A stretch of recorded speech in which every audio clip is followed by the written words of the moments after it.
Well, good afternoon, everyone. National Cabinet has met again today, first time in a fortnight. And if I could have the first slide, please. We're on track, and we're making progress far sooner than we could have ever imagined several months ago when National Cabinet was first formed back in mid-March. The three-step plan that I outlined several weeks ago is now very much in implementation, as you can see from the chart which we reviewed today. That step one is done in all states and territories, moving to step two in most in a few weeks' time in June, but steps 2 and 3 implemented and on the way to in states like Western Australia and the Northern Territory. I want to thank again all the Premiers and Chief Ministers. Sure, from time to time there are points of difference and there are frustrations and there are things that I have no doubt Australians would like to be moving faster than they are. But we outlined a plan and we're implementing that plan. The Premiers are getting on with that plan, and we still have an enormous amount of work to do in the months that are ahead. And that is to both manage, as always, and suppress the virus to ensure that we can reopen our economy. And our economy is reopening. We continue to receive the information and the data that is showing an improvement. And an economy that, while it has been severely impacted when compared to economies overseas, which have been subject to far more onerous restrictions than Australia, not just on the health front, but on the economic front, is faring much better. So, when we assessed where the plan was at today, we also took advice from the AHPPC, the medical expert panel, and from Professor Murphy. And the full health impacts of the first step of that plan, it is still too early to make a judgment about what the health results of that are. And it'll be a week or two yet before all the results can be in, as we've seen Australians move back out of their homes, go back into workplaces, slowly begin going back into playgrounds and into schools and all of these things they've been looking forward to doing for so long. But the impact of that on the health results, it will still take several weeks before we have a full assessment of what that follow-through impact has been. And that will help guide further the Premiers and Chief Ministers in the further decisions that they will take in the months ahead. And so we look forward to them doing that. On their behalf, I want to make 2 points today. And the first of those is, what are the expectations? Are our expectations of 0 cases? No. That has never been our expectation nor our goal. Eradication, elimination, these are not the goals that we have. If it's achieved as a byproduct, then well and good. But the fact that a case or a group of cases may present is not something that should restrict moving ahead and getting progress on implementing the three-step plan and bringing Australia's economy back to a COVID-safe environment in which jobs can be restored and livelihoods can be restored. The second point I'd make is this, and that is the risk remains great and always has been. Australia's success can lead some to think that perhaps the risk was never there in the first place, but that is not true. We only need to look at countries as sophisticated as ours, as developed as ours, with health systems as strong as ours, who have death rates 100 times what has occurred in Australia. So we would be foolish to think that we were immune or that we are immune. And as a result, the three-step plan, keeping the balance between the health management of the crisis and the economic management of the crisis in balance, continues to be the balance that the National Cabinet seeks to achieve, and I believe is achieving.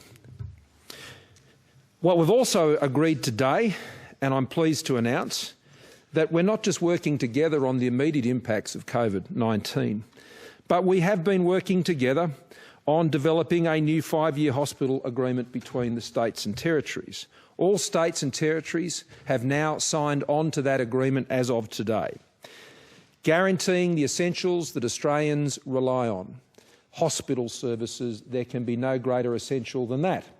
And today, an agreement that will see an investment by the Commonwealth of an estimated $131.4 billion be made in a demand-driven public hospital funding model to improve health outcomes for all Australians to ensure the sustainability of our health system now and into the future. The new 20 to 25 National Health Reform Agreement provides for an estimated $31.4 billion in additional funding to public hospitals over the 5 years from July the 1st this year. This is in addition to the over $8 billion in health investment made by the Commonwealth during the COVID-19 response. There is also, as part of our agreement, a funding guarantee to all states and territories to ensure no jurisdiction is left worse off as a result of the COVID-19 pandemic, and guarantees the Commonwealth's funding contribution for public hospitals over the next 5 years. Now, this agreement importantly includes funding to provide life-saving immunotherapy to Australians suffering with conditions, in particular cancer, the CAR T-cell therapies. These can cost $500,000 per treatment. They will now be provided under these agreements to Australians who need them without that level of cost. That's what you can do when you can guarantee the essentials that Australians rely on, and the economy is what enables us to provide that support. And that's why it's so essential that we continue to work together to strengthen our economy to support such critical agreements like the one we've been able to come to today. The other thing we agreed today is a major change in terms of how COAG will work in the future. And if I could move to that chart, COAG is no more. It will be replaced by a completely new system, and that new system is focused on the success that is being yielded by the operation of the National Cabinet. What we'll be doing is keeping the National Cabinet operating, and particularly during the COVID period, or continue to meet on a fortnightly basis. In a normal year, it would meet on a monthly basis. Wouldn't meet in person. One of the things we've learned over meeting so regularly is we can work quite effectively together as we get together using the telepresident's facilities, which means that premiers, particularly from those in the more remote states, have been able to access that engagement on a far more regular basis, and it's worked incredibly well. And so we will continue to meet on a monthly basis in an ordinary year, and we'll continue to meet on a fortnightly basis as we work through the COVID period. Now, how it'll be different to the way COAG worked is the National Cabinet will be driven by a singular agenda, and that is to create jobs. It will have a job-making agenda, and the National Cabinet will drive the reform process between state and federal cooperation to drive jobs. It will drive a series of ministerial cabinet subcommittees, if you like, that will be working in each of the key areas, and this is an initial list of areas, and that will be further consulted on with the states. So in rural and regional Australia, on skills, as I was talking at the National Press Club just this week, on energy, on housing, transport and infrastructure, population and migration, and recognising the important role of health in terms of having a healthy workforce and a healthy community to support a strong economy. The National Cabinet will continue to work with a laser-like mission focus on creating jobs as we come out of the COVID crisis and we work into the years into the future. The National Cabinet will work together with what is known as the Council on Federal Financial Relations. That is basically the meeting of Treasurers. They actually met today. Those Treasurers will take responsibility for all of the funding agreements between the states and the Commonwealth. They will no longer be the province and domain of individual ministerial portfolios. The Treasurers will bring ultimately those agreements together, consulting with the portfolio ministers, but being responsible for all of those agreements. The National Cabinet agreed today that one of the first jobs that the Council of Federal Financial Relations will need to do is look at all of those agreements and how they can be consolidated and rationalised. Obviously, there are the large foundational agreements like the ones I've announced today. They will obviously continue in the form that they've been set out. Education is another, which is already in place. But there are multiple other agreements that will be available to the Council to be able to be looked at and consolidated and reviewed by the Treasurers to ensure we can get a more effective federation. Important task forces will continue that previously worked to COAG in important national agenda issues. Women's safety and the work that the states and territories have done with the Commonwealth to combat domestic violence. This is an important national issue and an important national agenda. It will remain part of the national agenda, as will Indigenous affairs, in particular the work that is being done on closing the gap, and the closing the gap priorities being worked together with the Indigenous peak groups as part of the closing the gap process. Once a year, the National Cabinet will meet together with the Treasurers as well as the Australian Local Government Association in a new council which is focused on national federation reform. This agreement, this set of processes, the funding agreements, ensuring that we continue to get expert advisory support both directly to the National Cabinet in each of those ministerial areas, which won't be pursuing a shopping list of agenda items. They'll be pursuing the tasks that National Cabinet has set them to create jobs in our economy. Now, over on this side is a long list of ministerial forums and regulatory councils that currently exist and interact with COAG. Those forums will be consolidated and reset.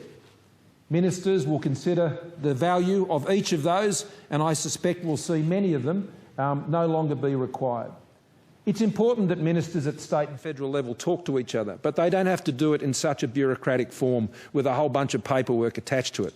They need to talk to each other, share ideas, but the congestion-busting process we're engaged on here is simplifying that. They come together to solve problems, deal with issues and move on. They should talk to each other because they find value in it, not because of the requirements of some sort of bureaucratic process. There are a series of formal regulatory councils which are created under statutes, particularly things like the Disability Reform Council, the Energy Ministers. They have particular roles under various legislation, and there are a number of others. But we will be looking to consolidate and reset those as well. So we want to streamline all of those endless meetings that go on so we can bring it back to one focus: creating jobs out of the back of this crisis and ensuring the Federation is focused on that job, just like we have been focused as a National Cabinet on managing the country through our Federation through this national crisis of COVID-19. So that is an exciting new agenda for our Federation. Federation reform issues and responsibilities between states and territories in the Commonwealth will be considered at the National Cabinet because we think that gives Australians confidence. And this really is a job of rebuilding confidence right across the country. And that includes confidence in our governance and making sure that all governments are working closely together, and in particular that we're doing so to get Australians back into work. The final details of which ministerial groups are set in this area and, as I said, the consolidation that takes place in the other areas, that will come in time. But we've agreed on the new structure, and we think that will ensure for Australians they'll get better government, more focused government at both a state and at a federal level. And with that, I'll pass you on to Professor Murphy. Thank you. Thanks, Prime Minister. So we've been seeing generally less than 20 new cases of COVID-19 a day in Australia, and that's what we expect to start seeing. We may see more cases, as the Prime Minister said, as we relax restrictions, but our aim is to make sure that outbreaks are small and controlled. An interesting statistic is there are only 2 people left on ventilators at the moment in Australia, a long way short of the 7,000 potential that we catered for in the worst case scenario. We're doing about 30,000 tests a day with a very low positivity rate of 0.05% at the moment. We would still like to do some more tests. We would like every person with a acute respiratory illness, cough, cold of any sort to get tested. That's the best way we can track this virus. So today I presented to the National Cabinet the National Surveillance Plan, which is a document that shows how we're going to track surveillance of this virus over coming months, and that will be published on the Department of Health website and give you full information of all the things that we're monitoring. I also presented the first report back on the Pandemic Health Intelligence Plan. You'll recall that that was the plan that we used to convince National Cabinet that we were in a fit state to start easing restrictions, and that was the basis before people moved to step one of the three-step plan. That first report really is only on 2 weeks' worth of data because most of the restrictions were only relaxed about 2 weeks ago. So as the Prime Minister has said, it's too early to draw definitive conclusions, but we are on track. All of the measures that we thought should be stable and in good shape remain in good shape at the moment.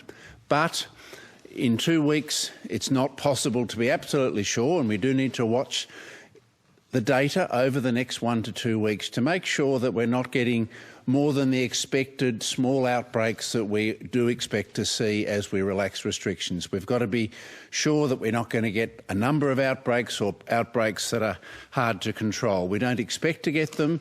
We expect to be able to control those outbreaks, but at this stage we do need to be cautious about saying that the relaxation of restrictions hasn't had a deleterious public health effect. We don't think so, but we must watch and be really careful.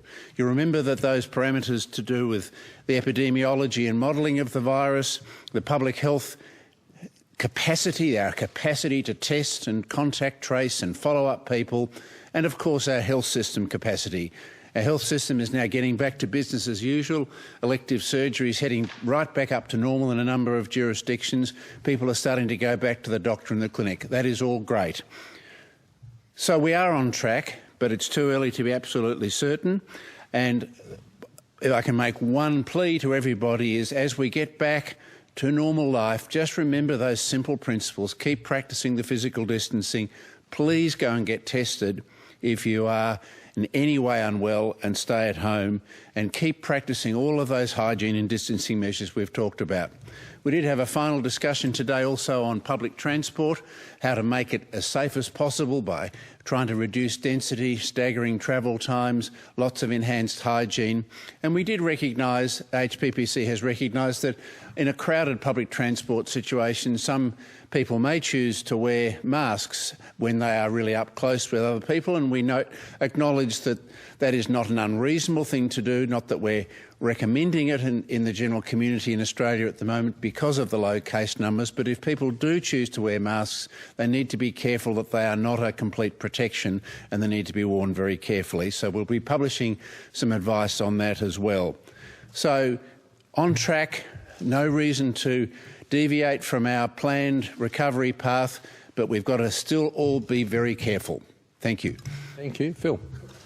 On the new National Cabinet structure, do you envisage that once this crisis has passed that the Premiers will fly to Canberra for face-to-face meetings like they used to with COAG? And how can you assure us that over time this doesn't grow into a bureaucracy like COAG, which critics said is a place where good ideas went to die?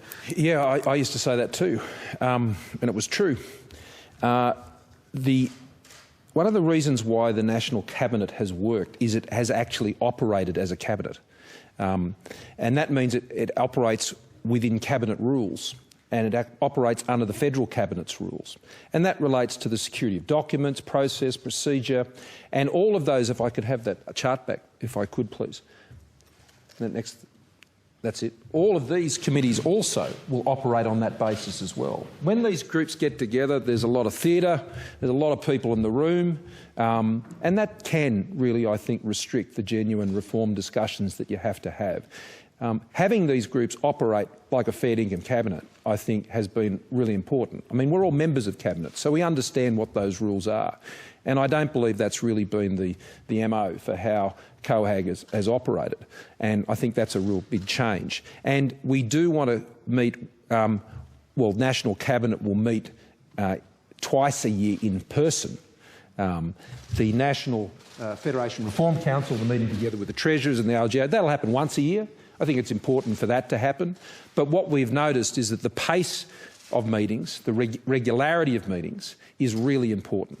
And having a very clear mission is really important. There are so many national issues, as you could imagine, across the country, and there is a place to deal with those, and we're providing a place to deal with those. But what we're saying, as the leaders of governments, federal and state, is we must focus on jobs, and that's what will drive our monthly agenda. And in the months ahead, that's on a fortnightly basis and more regularly as required. So it's a much more flexible way of working, Phil. It gets rid of so much of the formality and staging that goes around these events, and enables treasurers as well, I've got to say, and prime ministers and premiers to have these sorts of discussions. I mean, without sort of lifting the veil, really. I mean, on the night before every treasurers and leaders meeting that I've ever been to, there's usually a get-together. That's the best conversation you ever have, because you're genuinely talking about the issues you need to, and that's how National Cabinet has operated. We've been able to find that candour and that collegiality in that new format, and so we're going to put that all the way through all these others, and we're not going to have the myriad of these agendas which are going on all the time, bubbling up and distracting often. The core focus that the leaders need is to create jobs. Michelle. Wouldn't you expect, though, Prime Minister, that in a more normal situation where you don't have the total focus on a crisis, that you'll get more political fragmentation, you'll have state elections, parties fighting each other and so on? How do you intend to try and smooth that out? And secondly, as you're talking about federalism reform, do you believe in principle that the states should have more revenue-raising powers?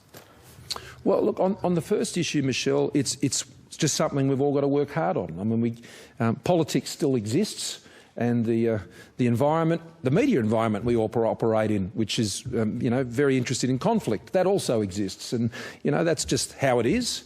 And we're all experienced and professional politicians and leaders, and we understand that. So it's very much up to each of us to value what we've been able to establish, I think, in the National Cabinet, and seek to preserve it. The other way, though, importantly, Michelle, is how we deal with the financial issues of national partnership agreements. And as you can see here, that will really be the responsibility of the treasurers. Now, previously, all of those funding agreements have all been belted out in portfolio ministerial councils endlessly, round and round and round, and then ultimately, in a half unresolved sort of state, they can trickle through for a stoush between the leaders.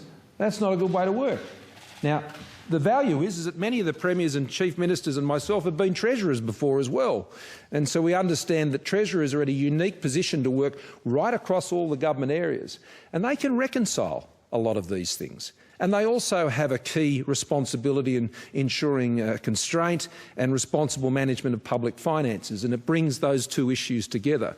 And the treasurers are well placed, I think, to resolve many of those issues, and so it won't distract the leaders' agenda, which has to be very focused. And that's the third point, and that is where we can focus on an agenda and a clear purpose to create jobs. And I would expect at some point we might be able to nominate, and certainly the federal government has a jobs target, and that can be the clear purpose of why we're meeting together every month. And that's why we have the broader issue of the Federation Reform Council to once a year deal with those broader important issues like domestic violence and our progress on closing the gap. So it's about managing the agenda, it's about managing ourselves, and I think it's about valuing what we've been able to create in these recent months. We've met more times in the last 2 months than premiers and chief ministers and the Prime Minister have met in 10 years. And so, amazingly, something good has come from that. More than something good, much good has come from that. And we recognise it and we want to preserve it. Right. I'm just going to take them today. How will you extend free childcare beyond June 30? There will be a decision made on that soon. It's under consideration by the government. Prime Minister, you have said that there's no Commonwealth advice for state borders to remain in place. Did you bring that up today in National Cabinet and put a timeframe on the table that you'd like states to perhaps hurry up the reopening of those borders? Well, we had a very candid discussion about that today, as you'd expect we would. That's one of the good things about National Cabinet. And once again, of course, it's the fact that National Cabinet never made a decision to put in place state borders, and that is the case.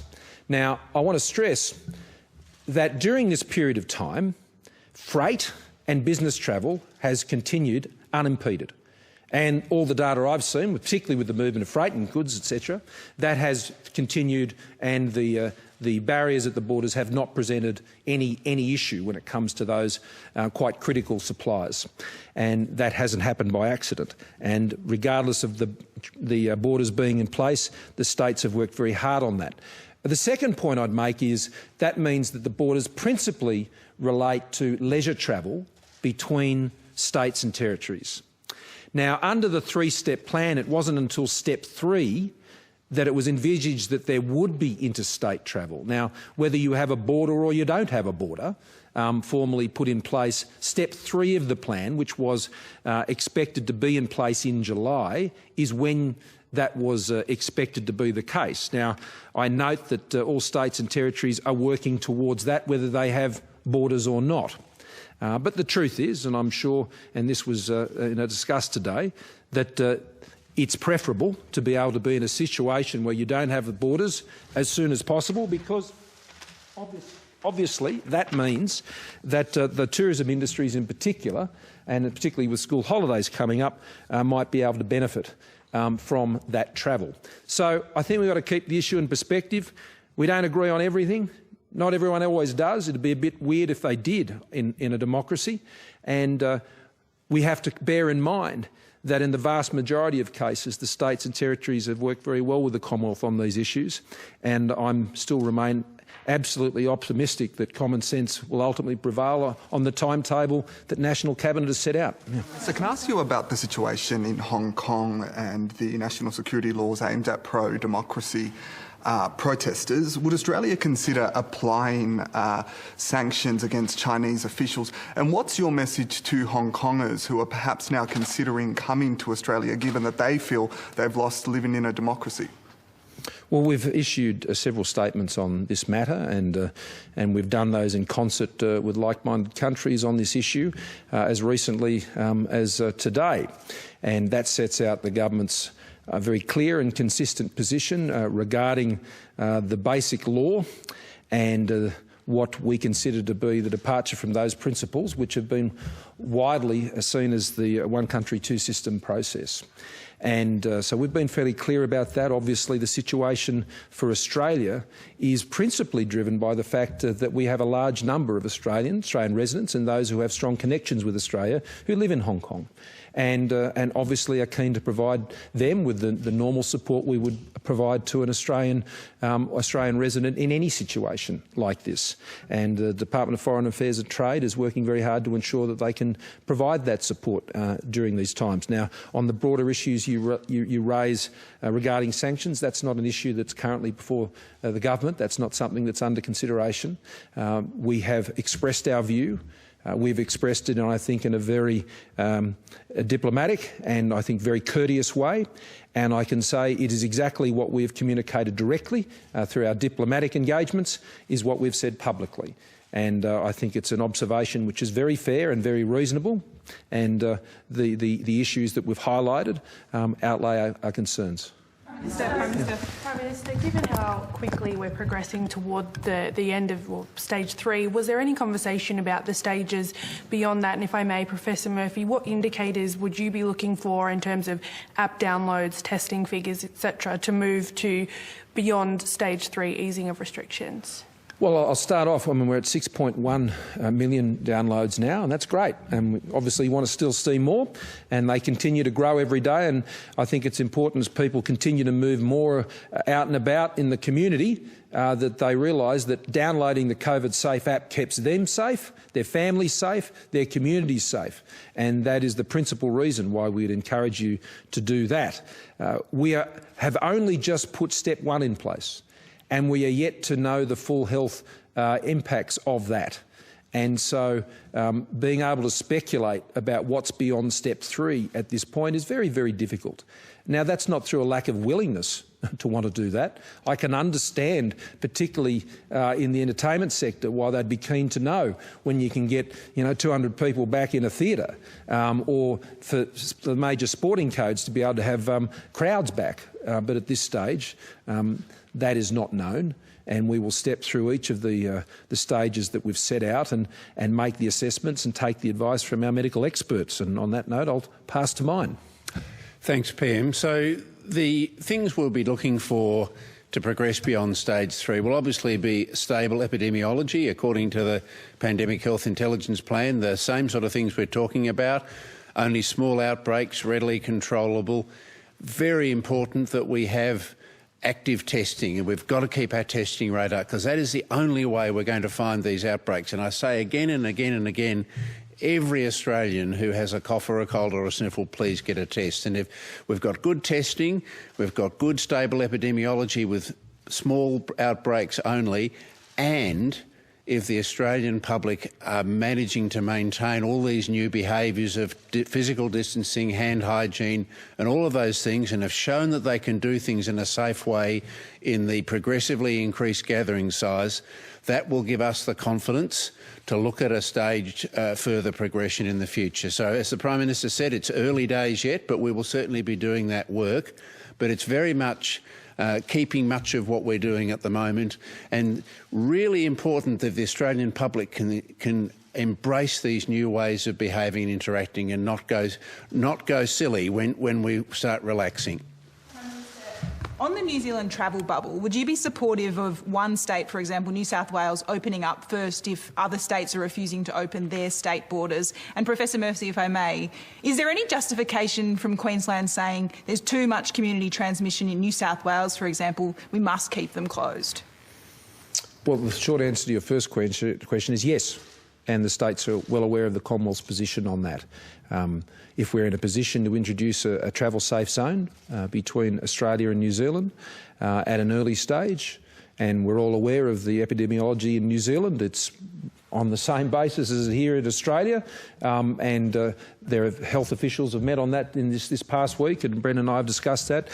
Prime Minister Ardern and I have, and we discuss it regularly, and we're progressing extremely well. And I don't intend for the jobs that I know will be created, particularly in our aviation sector, to be held up on the basis of decisions that premiers may yet still wish to make. And I made it clear today that the jobs in Qantas and in Virgin and our many other airlines, but particularly those two airlines, and we all know the challenges with Virgin at present, that Trans-Tasman Channel being made open again is going to mean jobs for people working in the aviation sector. It's going to mean jobs for caterers. It's going to mean jobs for baggage handlers and pilots and flight attendants and refuelers and everyone else who's involved in an industry that's taken the biggest beating of them all. And there will be, and Prime Minister and I agree strongly on this, that the additional benefits, net positive, that will come for both of our countries opening up to each other again is a strong one. And we've both put ourselves in a position to do this. I can't see it happening amongst too many other countries at this stage. I think that's still some time off. But we're looking forward to that day being sooner rather than later. And so I would hope that if you're in Sydney or Melbourne at the moment, you could get to all the states and territories and to Auckland at the same time. But let's see what happens. Brendan, did you want to... So, just on the state border issue, HPPC hasn't made any recommendations about it, but we understand that states have taken positions based on the differential case numbers in adjacent states, and I understand that Queensland's regularly reviewing their position, as are all the other states with borders, and as the case numbers fall significantly in New South Wales, as they had in Victoria, I'm hopeful that they may see fit to reconsider that position. Yeah. On the eve of Reconciliation Week, Rio Tinto blow up one of the oldest Aboriginal heritage sites in the country, over in the Pilbara. Do you think that should have been allowed to happen? Oh, look, I haven't got a brief on that particular project. or the circumstances surrounding it, so it wouldn't be wise for me to go venturing opinions on things that I've not received detailed briefings on the detail. Yeah. Prime Minister, will you listen to the advice of the Reserve Bank Governor about the risk of turning off JobKeeper and other employment assistance too soon? We've had lots of advice on these matters, and I think it's important to contextualise all of this. The government has many measures of support: JobKeeper, JobSeeker, cash flow assistance, targeted to industry sector support, and we are planning to ensure that the economy and jobs get the support they need to get us through this crisis and to get us out the other side. Now, JobKeeper and JobSeeker and how they're currently framed have got their legislative time frame heading out to the end of September.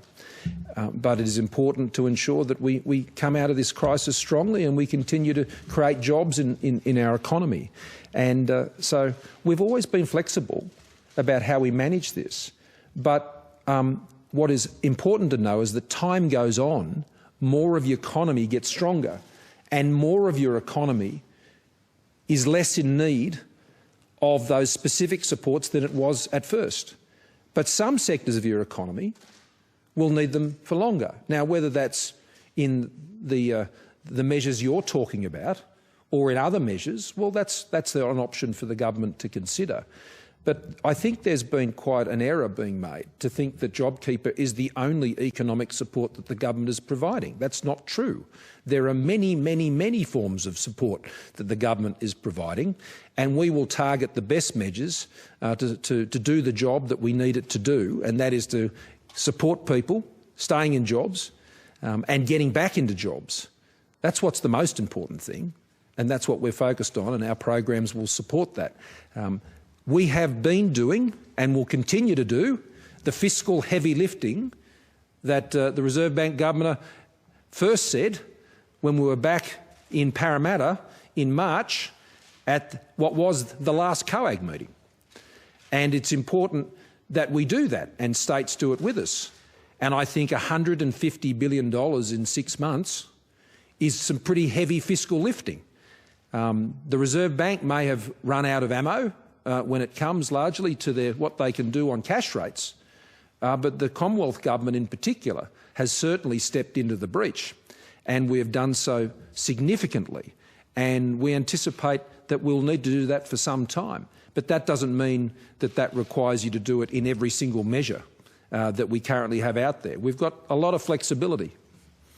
Why should cabinet secrecy apply to ordinary policy discussions between the federal and state governments? Won't the public need greater transparency about why decisions are being made on, basic things like transport and skills that, after all, aren't, part of a national emergency anymore?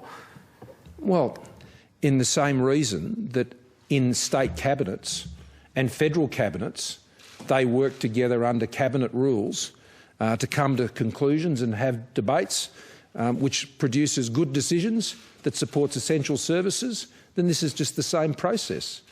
I mean, it's not a spectator sport. It's a serious policy deliberation which needs to be done between governments and by cabinet members within cabinets, and it's applying the same disciplines and the same opportunities. What matters is the outcome. What matters is the services. What matters is the hospital beds and the schools and the funding and support and the targeting and the performance measurement and the accountability, and that's what all of this is designed to do, and that's what this system will do. But Australians have occasionally been mystified by, for example, why did the National Cabinet come up with a solution for commercial tenancies and not residential tenancies? Are these things... You must have missed my explanation. Yeah. Just in relation to the Reserve Bank again, the language does seem a little different. You've talked about getting the economy off medication. The Reserve Bank Governor has said it would be, quote, a mistake to turn off the stimulus too early. So are you at odds in any way with, what the RBA is saying on that? And in relation to the IR stuff that you've been discussing this week, you've been asked a couple of times about the Better Off Overall test, the boot test. Do you think that's served its purpose in the current environment? Do you think you might have to get rid of the boot test? Well, I think you're falsely creating a difference between the Reserve Bank and the government. No, we're actually at Edom on these issues. And what we've done, I think, has demonstrated that.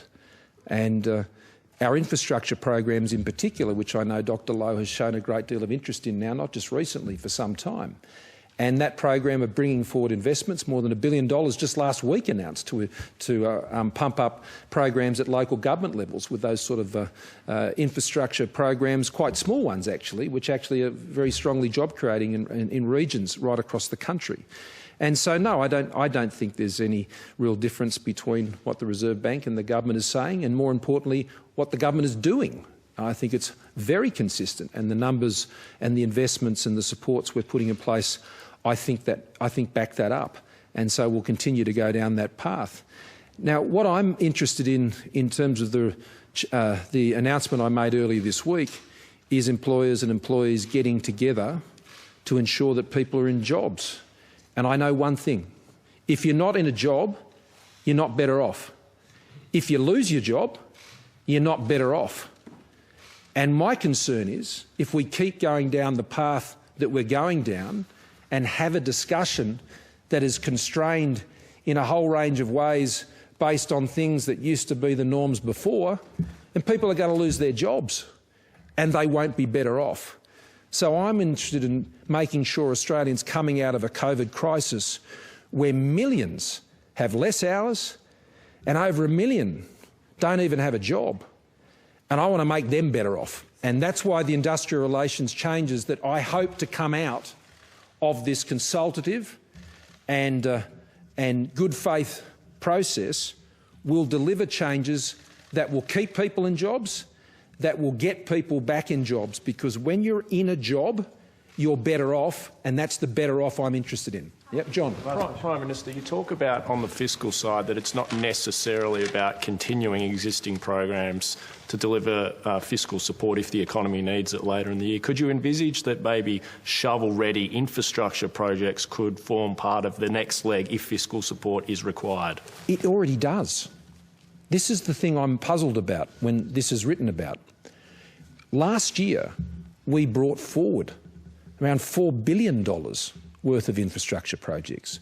Last week, we announced more than $1 billion in extra projects working with local government. We are already doing this. It's not part of the next step, it's part of the now step, and it will continue to be. It's an important part of the economic plan that we've been pursuing both through the crisis and indeed before it. And that's what you can expect to continue to happen.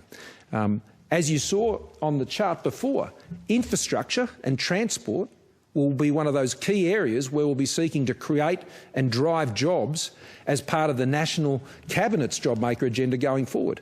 So absolutely, John. It was, and it will continue to be. It's a very important part of what we do. And we just want to do it better and coordinate it even better.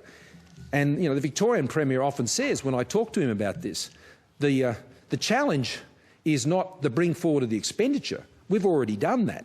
The challenge is actually getting the projects going on the ground. And in the deregulation area, this will be critical, not just when it comes to things like the EPPC Act, of which there's a significant review underway right now, and I think we'll be able to make some major progress there in speeding up the approvals of projects to get some of these big projects underway. That will be very important.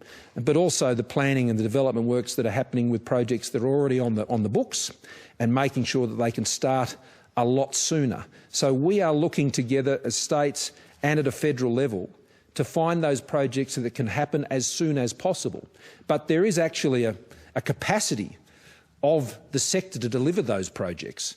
And there are issues around availability of materials and a range of other things, and those prices, when the supply and demand get out of sync, actually force the price of the projects up. So it's very much part of the plan, and we're looking forward to seeing more of those hit the decks. One more. Yeah. With so many media companies closing, does this kind of boost the case for a federal ICAC? And on a similar note, are you comfortable with government facing less scrutiny with so many media companies closing?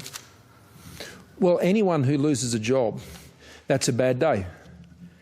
And that's why, as a government, we're focused on creating jobs and trying to prevent further job losses, whether it's in the media sector and the announcements that were made by News yesterday. I spoke with Michael Miller last night, and it's a hard day for those journalists and those who are working that sector, particularly out in rural and regional areas. But whether it's a journalist's job, or whether it's a tradie's job, or it's a health worker's job, or anyone else's job, we want to make sure we can get our economy back performing more strongly than it is now as soon as we can, so we can create those jobs again. Now, in relation to the other matter you raised, I answered that question to Michelle earlier this week at the National Press Club, and that's where that sits. Thank you all very much.